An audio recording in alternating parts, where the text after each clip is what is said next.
So tonight we are doing live fire drills that are mandated by the FAA for all commercial service airports.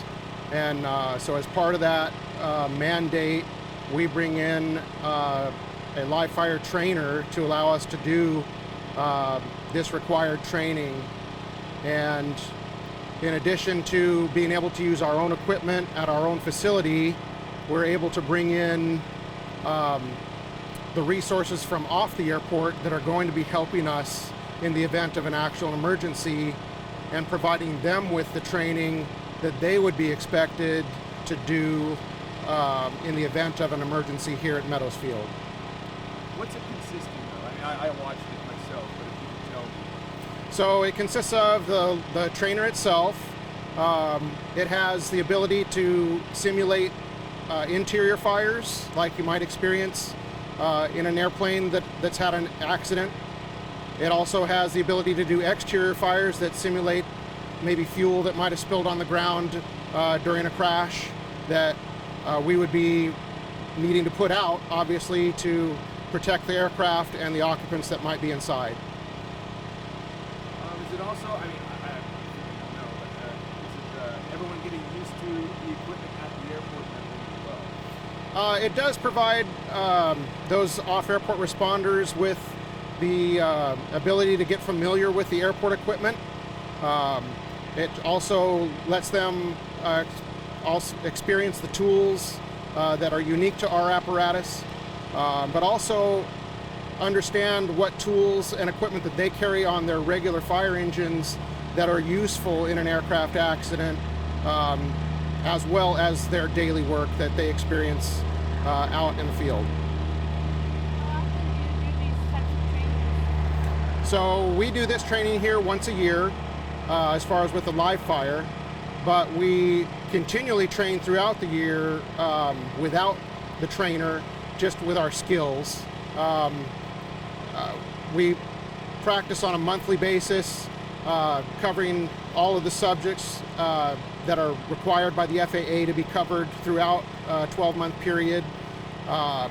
It's a certification that has to be done to allow somebody to work here at the airport, and they have to continually keep up on that training in order to stay current by the FAA standards.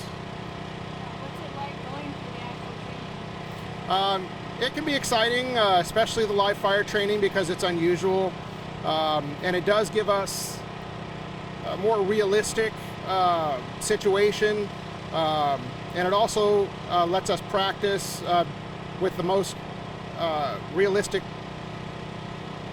situation that that's available to us. Realism, we say we've practiced like we play, and that, I think, is key to the whole thing.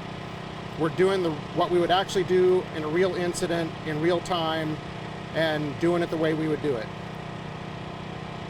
Anything else you want to add? No thanks. Is there, in times past, and I don't know if this is something you want to talk about or not, if not, we'll have to, but this is now a way that we're actually getting more people trained on this at a lesser cost. Is that true?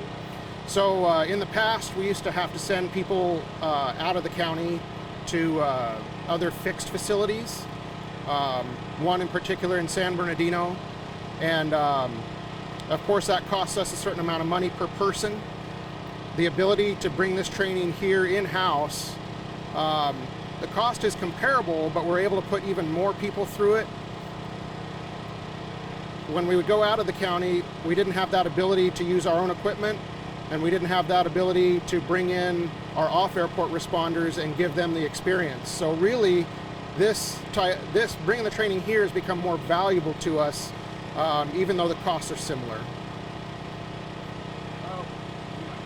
What is the entity that you guys brought in? Is it federal or is it No, it is a private company that specializes in live fire training. They also do live fire training for other industries, such as oil field work, or other industries that deal with maybe flammable or live fire situations, and they tailor that equipment to whoever the customer is. So in this case, they've got this equipment tailored for aircraft firefighting. Can you stress the importance of this type of training? Well, yeah, this training is very important because aircraft accidents are a high-risk, low-frequency type of event. And so our ability to get real-life experience, of course, is very limited, and for good reason. So it's important for us to still be able to experience what we'd be called upon to do because we don't get that opportunity very often to do so.